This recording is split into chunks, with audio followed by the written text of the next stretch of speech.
Ladies and gentle people, we all want something from life. It doesn't matter what background you come from, what job you work, or what goals you have. Deep down, the desire is still the same. You want to feel fulfilled. You want purpose. You want to win. The politician chasing a vote and the athlete chasing a medal are more alike than they think. Both are chasing a feeling, a moment where they can look in the mirror and say, I did it. But as I've said before, if you're measuring your life using someone else's ruler, you'll never reach the top. The bar is going to keep moving, and so do you chasing something that does not belong to you. That's why I believe every man, woman, and child should have a personal mission. You don't have to cure cancer or invent the next big thing, but you do need something that challenges you, that changes you, sharpens you. Because when you don't have that, life loses its flavor. But when you want it too badly, you become obsessed. You risk losing yourself in the process. Now, don't get it twisted. I believe obsession is a powerful thing. It's the gap between those who want to and those who will, those who try and those who achieve. But obsession without boundaries becomes dangerous, blinds you, warps your values. You start telling yourself lies just to feed the hunger. You become your own worst enemy. And if you keep going down that road for too long, you end up in a place that's hard to return from. A place where you don't even recognize yourself anymore. So here's my warning to anyone with ambition. Don't lose yourself. I'm not here to preach, and this is not a religious video, but I would be lying if I said life's oldest stories didn't carry some of the loudest lessons. One of those stories is about Lucifer. You know the short version. An angel who got prideful, thought he was better than God, and got cast out of heaven. Now, why do I bring that up? Because that's what self-deception looks like. You start believing your own hype. You stop seeking truth. You stop correcting yourself. You lose self-respect.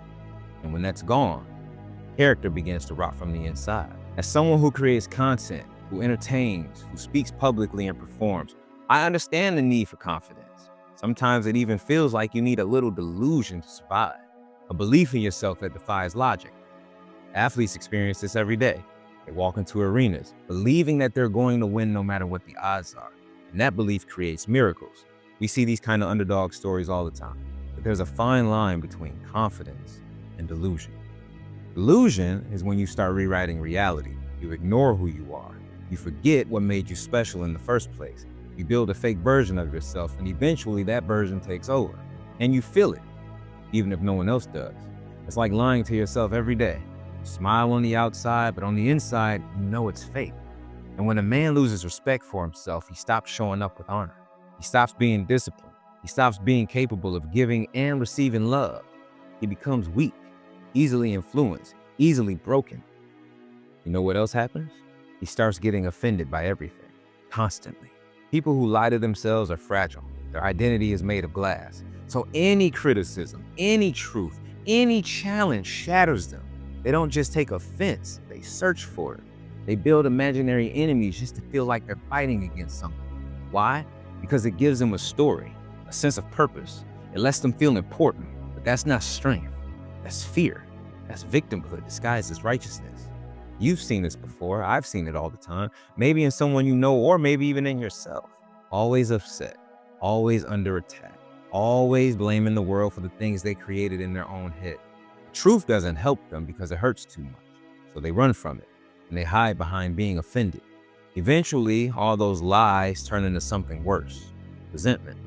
You start resenting people who did nothing to you. You create fake stories about how you were wrong, what you deserve, why life isn't fair. You stop taking accountability. You stop improving. And the anger starts to feel good. You feed on it. It becomes your identity. You start enjoying being bitter, and you enjoy the drama because it's the only thing that makes you feel alive anymore. Look back at Lucifer again. Resentment took over. He hated what he lost, so he started tearing down everything that reminded him of it. And that's how it always goes. You destroy others just to stay distracted from the fact that you've already destroyed yourself.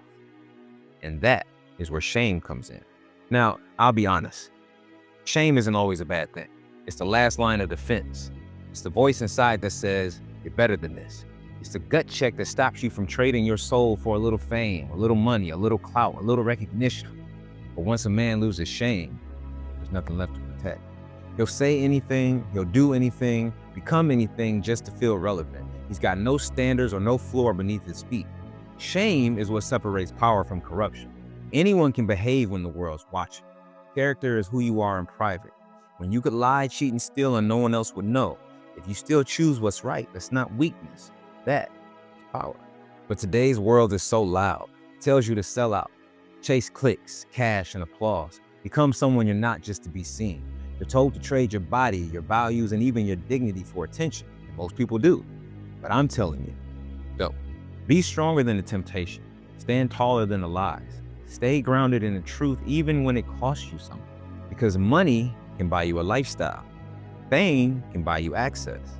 But neither can buy back your soul once you've sold it. And the shame of becoming someone you're not.